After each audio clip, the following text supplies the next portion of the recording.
Once meant as a refuge for the city's poorest, many public washrooms in the capital have become something else entirely.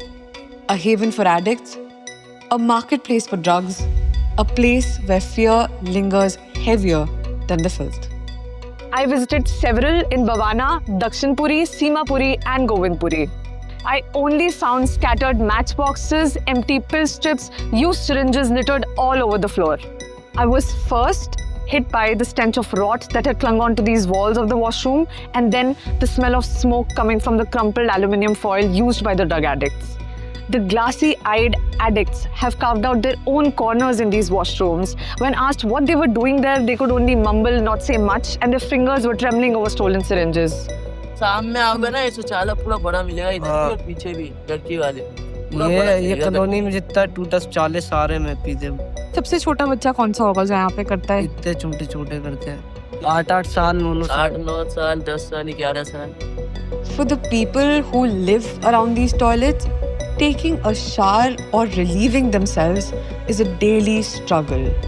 The shelves, which are meant to hold soap and toiletries, are stacked with empty liquor bottles. Residents of the slums next to the washroom say it's hard to breathe at night, the preferred time for the addicts to use the toilets. And if someone were to walk in on the drug users in one of these stalls, they feared getting stabbed.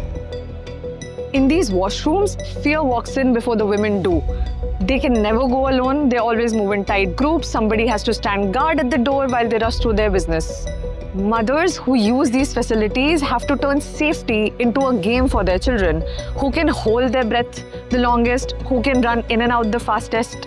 Yet, for many, this is the only option that they have. These are the only facilities that they can use because they do not have a toilet at home. In 2017, a 21-year-old caretaker of a public toilet in West Delhi's Nangloi was stabbed to death for opposing drug consumption there. In Bhavana, mothers speak in hushed tones of daughters who disappeared, last seen near the shattered stall doors of the abandoned toilet.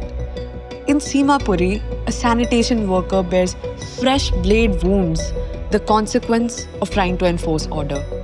किसके हाथ में सुई है, किसके हाथ समझा दूध में ब्लड खींच देगा, किससे खींच देगा? मेरा ही खींच देगा ना, तो मैं क्यों लड़ने जाऊँ?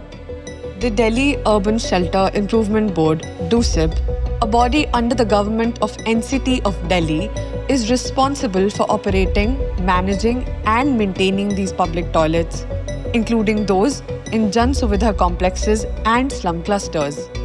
Delhi currently has 662 JSCs catering to over 3 lakh jhuggies and a population of approximately 15 lakh, making them a critical lifeline for millions in the city's slum clusters. A Delhi government official said it was the responsibility of police to ensure the safety and security of people, especially in vulnerable areas like slums where people do not have individual toilets at home and rely on community toilets. आप police के पास कितने गए होंगे और कौन से थाने गए होंगे पुलिस अरे स्टेशन? कोई से थाने में कौन सा थाना आवा थाना आप जाने में 20 रुपया खर्चा, आने में 20 रुपया खर्चा, कोई सुनवाई नहीं है। अब सुईवाज को कौन मारेगा? एक घंटे मारेगा तो मर जाएगा, तो पुलिस वाला बोलेगा साला मर गया, साला मेरा हाथ जेब में, और सुई दिखाएगा तो लौट जाएगा, पुलिस देगा लौट जाएगा, कौन घुसता? कोई नहीं घुसता। But it isn't just the people around who are at risk, but the drug users too. The addicts reuse syringes, digging through trash to find one that seems usable. Despite HIV/AIDS intervention drives by local NGOs, the cycle continues. बंद भी करवाया mummy papa ने, दिल्ली में बंद करवाया था centre में। फिर वापस कब आए सेंटर से? मेरी माँ 1 महीना ही में छुड़वा दी। 5,000 6,000 फिर देना पड़ता है सेंटर में.